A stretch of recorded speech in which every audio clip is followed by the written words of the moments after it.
भी मेरे साथ 23 तक की जो आंकड़े हमारे सामने आए वो बताते हैं कि 5% से ज्यादा की ग्रोथ रजिस्टर की गई। सर इसके पीछे की वजह क्या है? सर ये चमत्कार हो कैसे रहा है? भारतवर्ष ही एक ऐसा देश है जो अपनी जीडीपी रेट को पूरे विश्व के औसत से ऊपर रखा हुआ है। 4% से ऊपर, 4 और 5 के बीच में है। और क्यों हुआ ऐसा, आपको देखना पड़ेगा कि हमारे देश में जो फूड लॉसेस थे वो हमने सब्सटेंशियली रिड्यूस किया है। ये 20,000 करोड़ हमने पिछले 5-6 सालों में रिड्यूस किया है। हमने इंफ्रास्ट्रक्चर पर जोर दिया है। हमने मार्केटिंग के इंफ्रास्ट्रक्चर हो, चाहे वो प्रोडक्शन के इंफ्रास्ट्रक्चर को, उनको क्रिएशन पर जोर दिया है ताकि प्रोडक्टिविटी बढ़े।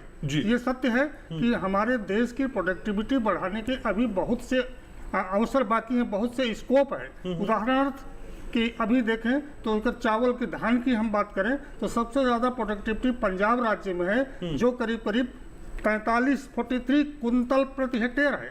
जबकि चाइना की हम जब बात करते हैं तो 70 कुंतल प्रति हेक्टेयर है। यही स्थिति गेहूं की भी है। आप गेहूं की बात करें तो ये करीब 35 एवरेज है देश का, हमारे भारतवर्ष का। और पंजाब और हरियाणा इसमें भी लीड करता है, वो करीब 48 कुंतल है। जबकि जर्मनी में यही 78 कुंतल है।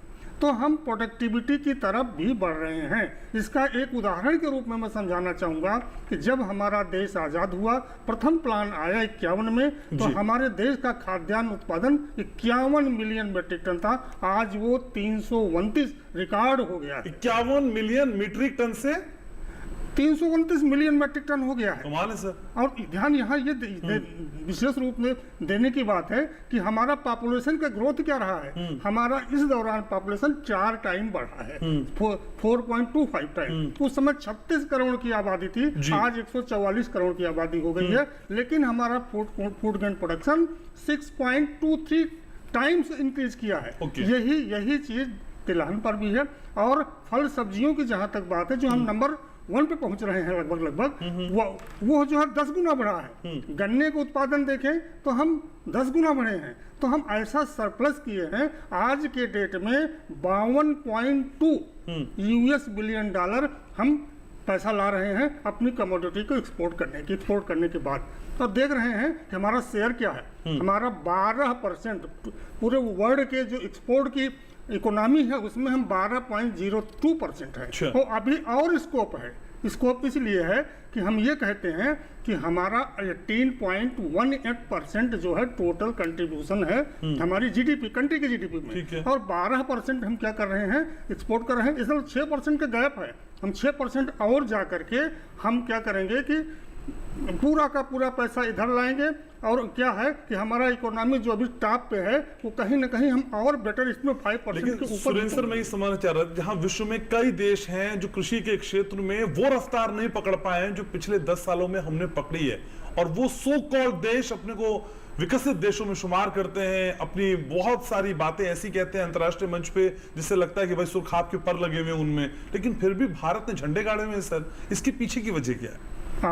इसके पीछे की वजह जो आपको हम एक संक्षिप्त में बताना चाहूंगा कि आप हमारे देश में प्रगति एक उत्पादन के साइड में रहा। हाँ, निश्चित तौर पर हमें उत्पादन और बढ़ाने की, उत्पादकता और बढ़ाने की जरूरत है।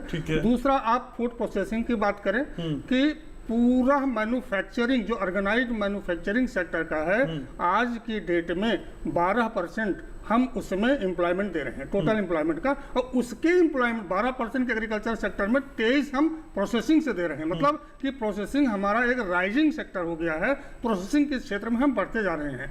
साथ ही साथ हाँ, उस स्तर तक तो नहीं, हम क्लाइमेट चेंज पर भी काम कर रहे हैं। हमारा बजट भाषण को देख लीजिए इस साल का, साफ इंडिकेट करता है कि हम कह रहे हैं कि हम कॉम्प्रिहेंसिव रिव्यू करेंगे किसकी, आईसीआर की फंक्शनिंग पर रिसर्च पर, क्योंकि हम उस चीजों को एड्रेस करेंगे जो इस कॉन्फ्रेंस में उठाए गए थे। क्या मुद्दे उठाए गए थे? मुख्यतः 4 मुद्दे उठाए गए। कॉन्फ्लिक्ट के मुद्दे उठाए गए। उन्होंने कहा कि बायो ये जो रिसोर्सेस हैं उसका डिग्रेडेशन हो रहा है, इस पर हमको देखना पड़ेगा।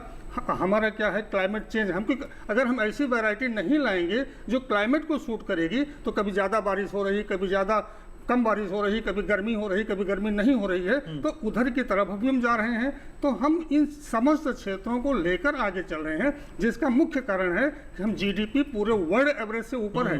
पूरा वर्ल्ड एवरेज एग्रीकल्चर का 2.9 है, हम कहाँ रेंज कर रहे हैं? 4 और 5 के बीच में। तो कहीं ना कहीं और आगे बढ़ेंगे, हम एक दिशा देंगे, एक लीडरशिप देंगे एग्रीकल्चर के सेक्टर में पूरे विश्व को। ठीक है।